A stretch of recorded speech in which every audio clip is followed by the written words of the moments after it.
Magandang araw, ako si Dave Escala at ako ang inyong guro sa introduksyon sa pamamahayag. Noong nakarang aralin ay tinalakay natin ang tungkol sa konsepto ng pamahayagan, kung saan ay binigyan natin diin ang katuturan, saklaw, layunin at mga bahagi ng pahayagan. Ngayon namang araw ay bigyan diin natin ang kasaysayan ng pahayagan sa Pilipinas. Ano nga ba yung mga nauna pang pahayagan at ano yung mga unang anyo ng pahayagan? Sa Sucesos Felices ni Tomas Pinpin, nagsimula ang kasaysayan ng pamamahayag sa Pilipinas. Ito ang pinakaunang pahayagan. Bagamat sinasabing hindi ito maituturing na isang ganap na pahayagan sapagkat isa lamang itong pahayagang paliham. Alam naman natin kapag paliham, ito ay naglalaman ng mga mensahe sa isang tao. Pero, dahil ang mga mensaheng ito ay naglalaman ng mga balita sa isang lugar, ito ay tinawag na ring pahayagan. Hindi maitatatwang ito na ang una at wala ng iba pang pahayagang na itala sa kasulatan na lumabas noong 1637 maliban dito. Imagine, 1637, nakakapag-imprenta na ng pahayagan ang ating mga ninuno. Tatandaan na ang pinakaunang pahayagan ay tinawag na Sucesos Felices na ang patnugot ay si Tomas Pinpin. Ang Sucesos Felices ay nabibilang sa mga hojas volantes o polyeto na umiral hanggang noong 1809. Matagal-tagal din. Balikan nga natin.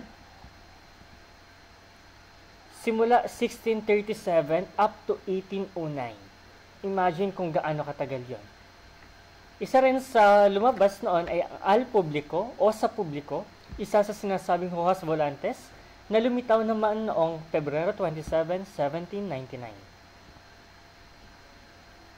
Narito ang unang pahayagang lumabas ng palagian. Una, ang Del Superior Gobyerno. Ito ay kauna-unahang pahayagan sa Pilipinas na lumabas ng palagian. Okay, yung ibig sabihin, balikan natin ha.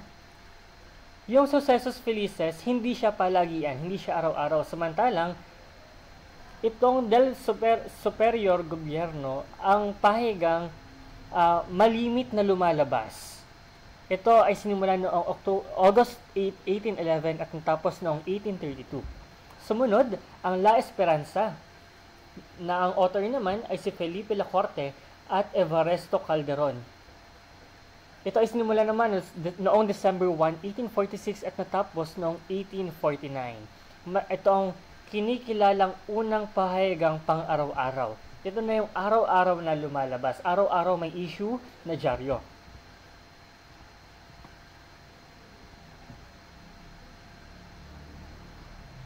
Sumunod naman, ay bukod doon, ang La Esperanza ay naglalaman ng mga may kinalaman sa philosophy, pangrelihiyon at pangkasaysayan na kalimitang nauukol ding talakayin. Naghawan din ito ng landas para sa pang-araw-araw na pahayagan. Sumunod ay ang Diario de Manila na ang tagapagtatag naman ay si Felipe Dalpan. Ito ay patuloy itong lumabas sa loob ng 4 na taon at tumigil lamang upang magbigay daan sa isang opisyal.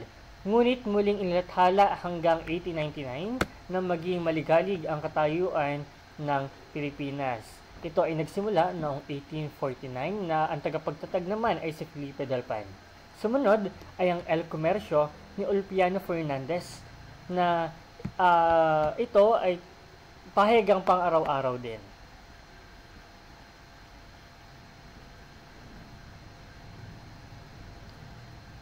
Ang iba pang pahayagang nakipagpaligsahan sa larangan ng pamahayagan ay ang La Oceania Espanola, Diario de Filipinas, Correo de Manila, El Porvenir Filipino, Revista Mercantil, Diario de Avisos, El Católico, Revista Mercantil, at El Católico Filipino. Sa panahon naman ng pagbabago ay narito ang pahayagang La Opinion na itinatag ni Julian de Pozo at Jesus Polanco. Ito ay isang pahayagang may kulay politika. Unang pahayagang tahasang sumalungat sa mga praile at minsan ay humiling ng pagpapaalis ng mga relihiyoso kabilang na ang arsobispo. Sa Sumunod ay ang Diaryong Tagalog ni Marcelo H. Del Pilar. Sinimulan ito noong 1882 at tumagal lamang sa loob ng 5 buwan sa parehong taon. Ayon sa datos, inilathala nito ang tungkol sa pag-ibig sa bayan at masamang kalagayan ng bansa. Hindi rin nagtagal ang pahayagang ito dahil nga 5 buwan lamang itong naglathala. Sumunod ay ang El Resumen na itinatag naman ni Pascual Poblete at Baldomero Hazanas. Sinimulan ito noong 1890 at ito ay isang periodikong tumutugon sa katutubong damdaming Pilipino. Ayon din sa nakalap ko na information, ang ginamit ng language dito ay Filipino. Sumunod ay ang La Solidaridad. Ito yung pinakakilala natin lahat. Ang tagapatnugot nito ay si Graciano Lopez Haina bilang unang editor at sumunod na editor si Marcelo H. Del Pilar. Ito ay sinimulan noong 1888.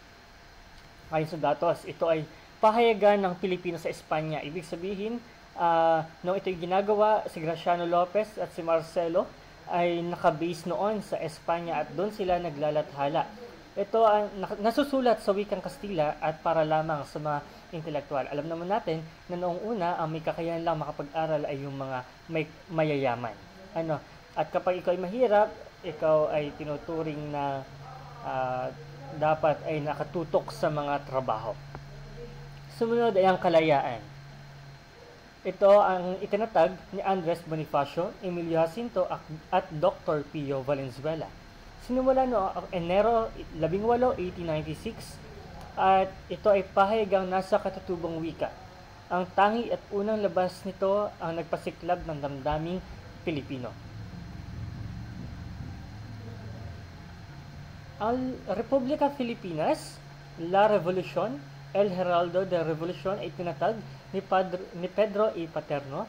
Ito ay isang maliit na pahayagang inilathala upang lalong pag-alabin ang damdamin ng himagsikan noong 1898. At sa kaparehong taon, ang La Independencia ay itinatag naman ni Antonio Luna at nagtapos noong November 11, 1900. Ito po ay magkakasamang nilathala, magkakasabay. At magkakasabay ding natapos ang paglalathala dahil ito ay isang pahayagan na mapanghimagsik.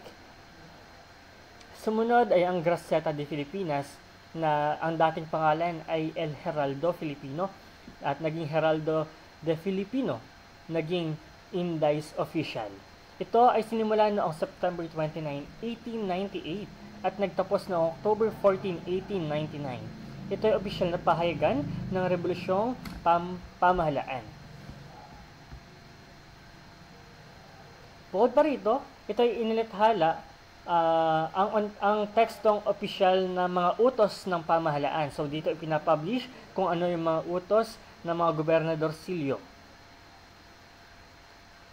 Gayon din ang ilang balita at mga tulang Tagalog na naglalaman ng pagmamahal sa bayan. Sumunod dito ay ang La Republica ni Pedro A. Paterno pa rin. Parang si Pedro A. Paterno ay isang manlilimbag din noong una. Sumunod dito, itong La Republica Filipina ay sinimula noong September 15, 1898 at nagtapos noong 1899. Kasabay din na nito ay ang La Libertad ni Clemente Jose Zulueta. At ito ay sinimula naman noong June 20, 1898. So kasabay na taon ng La Republica Filipina. At ayon sa datos, ito ay halos lahat ng mga pamahayagang ito ay umiira lamang sa maikling panahon at nagkakaisa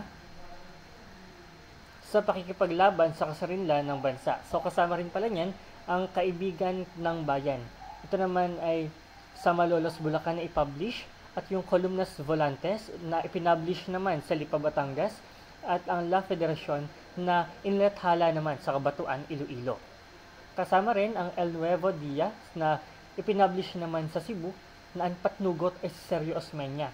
Sinimulan ito noong 1900 at sabi, isa sa mga unang makabayang payagan. Dumaan ito sa mahigpit na sensura at 2 beses na sinuspindi.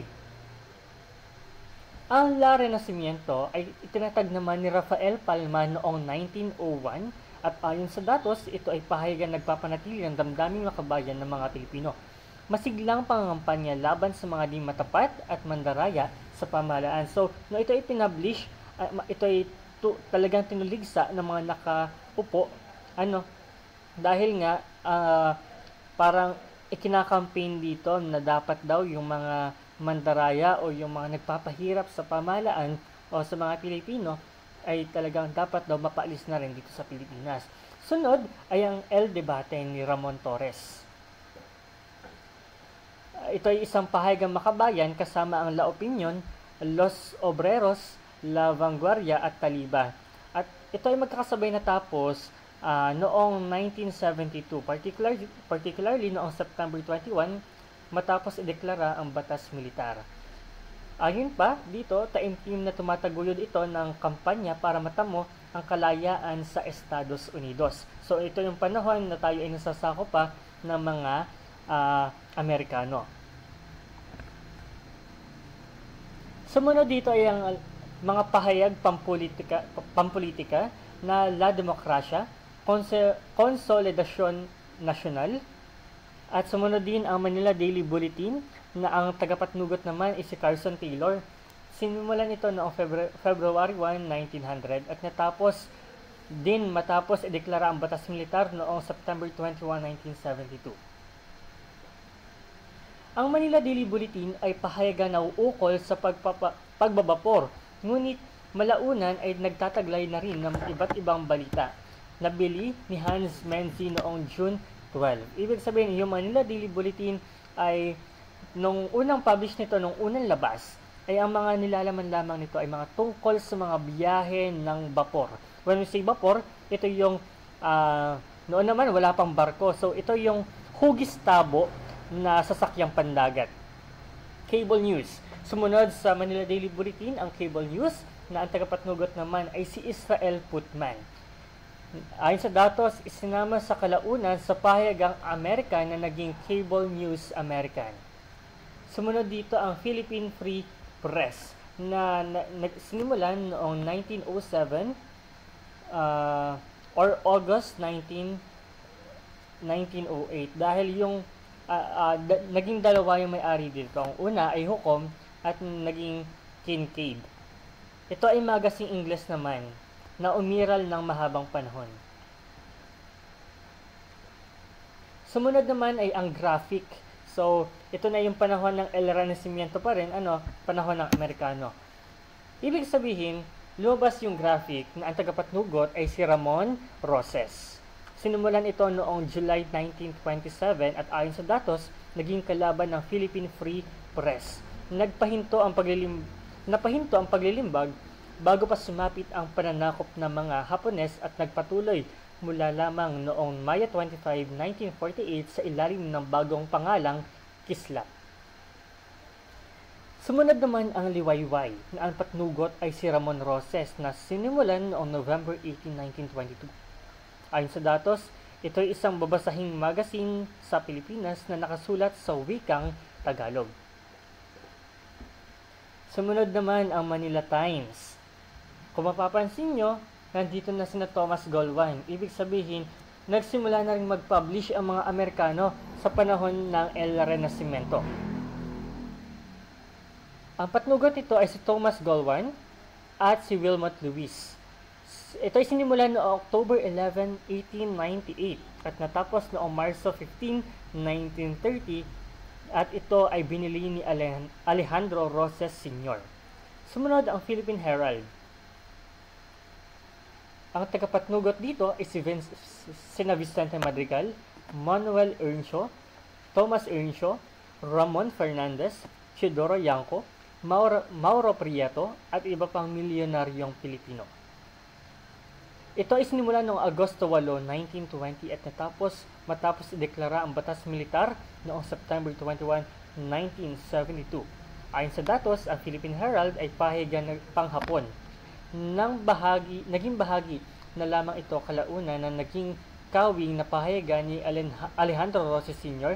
na DMHM o Debate Mabuhay Herald Monday Mail.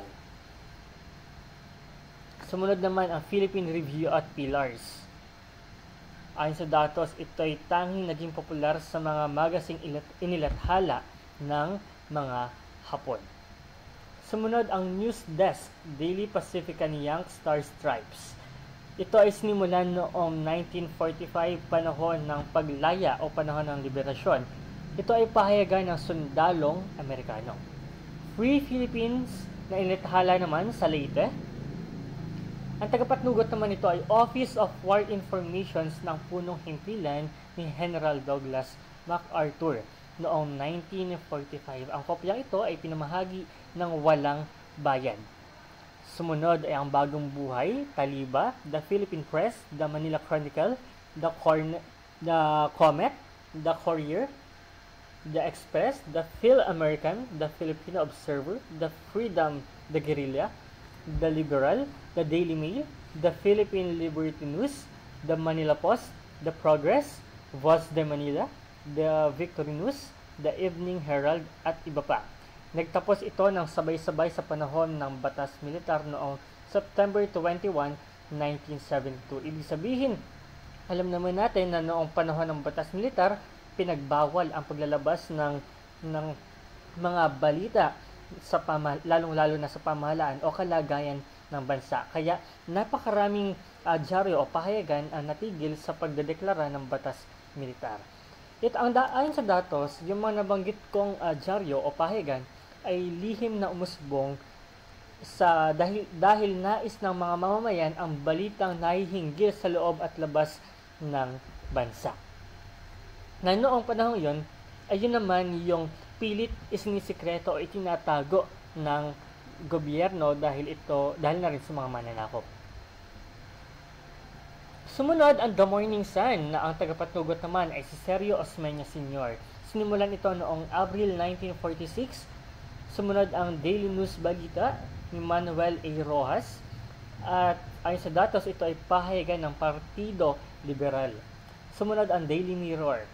Ang patnugot ay Manila Times Publishing Corporation. Sinimulan noong Mayo 2, 1946. Ang pahayagang ito ay ang evening news lamang.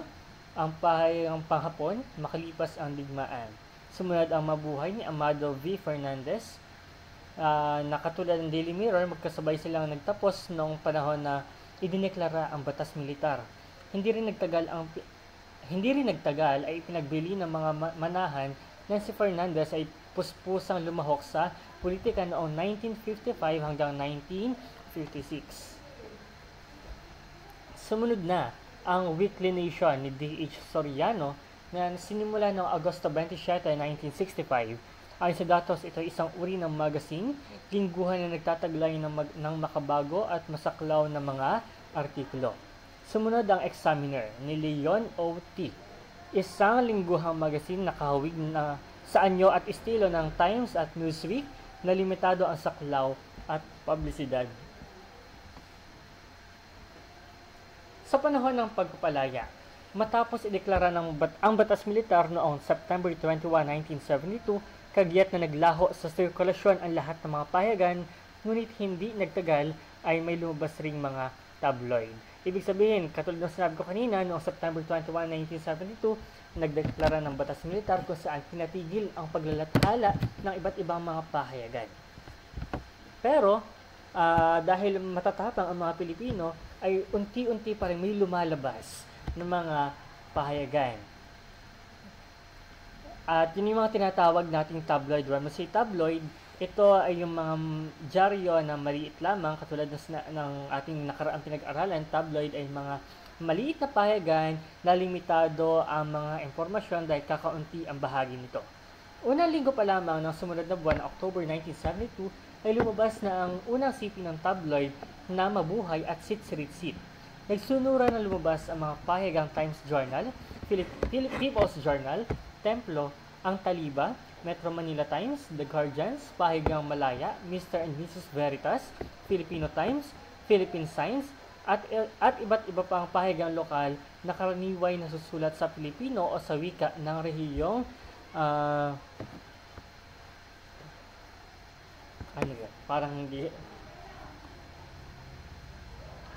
Sa kasalukuyan ay marami ng pahayagang broadsheet na pang-araw-araw gaya ng sumusunod. The Filipino ay kabilang Sa Filipino ay kabilang ang Malaya at Kabayan, at sa Ingles ay kabilang ang Manila Bulletin, the Philippine Star, the Philippine Daily Inquirer, Manila Standard, the Manila Times, the Philippine Post, the Business, World, Sunstar, Business Mirror, at iba pa. Sa mga tabloid naman ay kabilang ang Abante, Abante Tunite, Bagong Titik, ang Balita, Balitang Sariwa, Bandera, Bulgar, Daily I1, Diaryo UN1, People's Journal, People's Tonight, Filipino Star Ngayon, Remate, Remate Tonight, Taliba at Tumbok. Ang mga bagong labas naman ay ang Bomba, Hataw, Tanod, Diaryo ng Bayan at Diaryo Kongreso o Politika Newspaper. Mga pahayagang pampaaralan. So, ito ay ilan lamang sa mga pahayagang pampaaralan. When say pahayagang pampaaralan o pahayagang pang-campus, ay ito yung mga balita tungkol mismo sa isang particular na paaralan. Katulad dito sa ating school, Santa Cruz Institute, ang pahayagan dito ay ang pamagat ay The Sayon. At dito sa Matalaba, if I'm not mistaken, dalawa ang kanilang dyaryo, English at Tagalog. So dito sa atin, usong-uso na rin yung mga pahayagan sa mga pampaaralan kung saan ay yung mga mag-aaral ay nahahasa na rin sa pagsulat at pagbabasa ng mga dyaryo. So ilan lamang ito.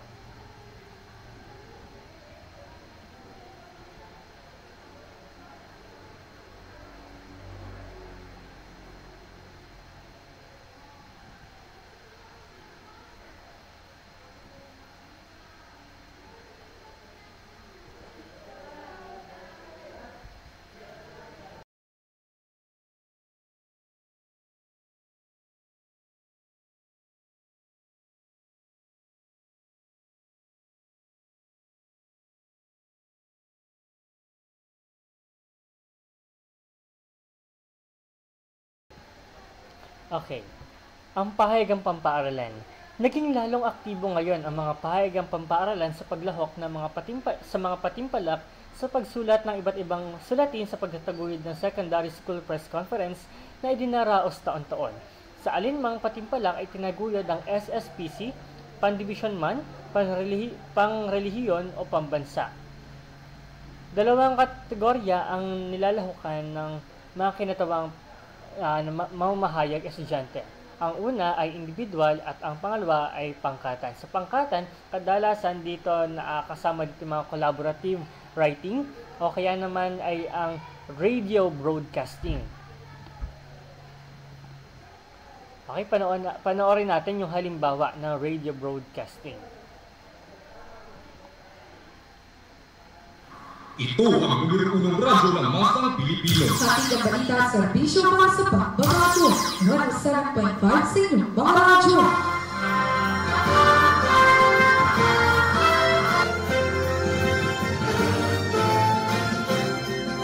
Magandang araw Pilipinas. Magandang araw lungsod ng Tagum. Ako ang inyong gudbayan, Juni Hubahi. At ako naman yung kabalitaan, Justine Lapingin. Ito ang Radyo Aktibo. Sa ulo ng mga nagbabagang balita, Central Luzon sasailalim sa 117 Protocol dahil sa presensya ng African Swine Fever. Pagdakip kay CPP NPA Chair Jose Maria Sison, maaring malabo dahil sa 1951 Refugee Convention. Kauna-unahang kababaihang pulis sa Pilipinas inilunsad ng PNP sa bayan ng Maria, Siquijor.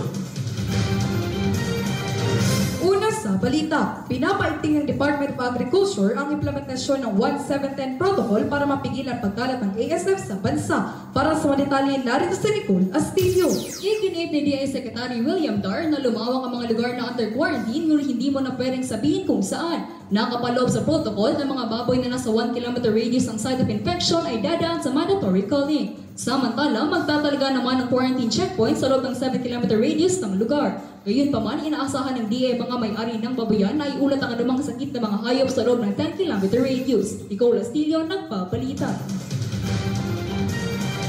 Sa ibang balita, CPP Founding Chair na si Joma Sison, protektado ng Refugee Convention ng United Nations. Para sa mga detalye, narito si Edward Mercede. Nahaharap ngayon si Season sa patong-patong na kaso tulad ng multiple murder, extortion, kidnapping, torture at human trafficking. Subalit sa pahayag ni Court of Appeals Associate Justice Mario Lopez, mahihirapan ang PNP na mahuli si Season sa kabila ng kanilang pag-apila at paghingi ng tulong sa Interpol dahil sa klausyan ng International Legal Convention bilang refugee at dito kayang pakialaman ng anumang otoridad ng Pilipinas. Samantala, si Season ay nasa political asylum pa rin sa Netherlands. Edward Mercede, nagbabalita.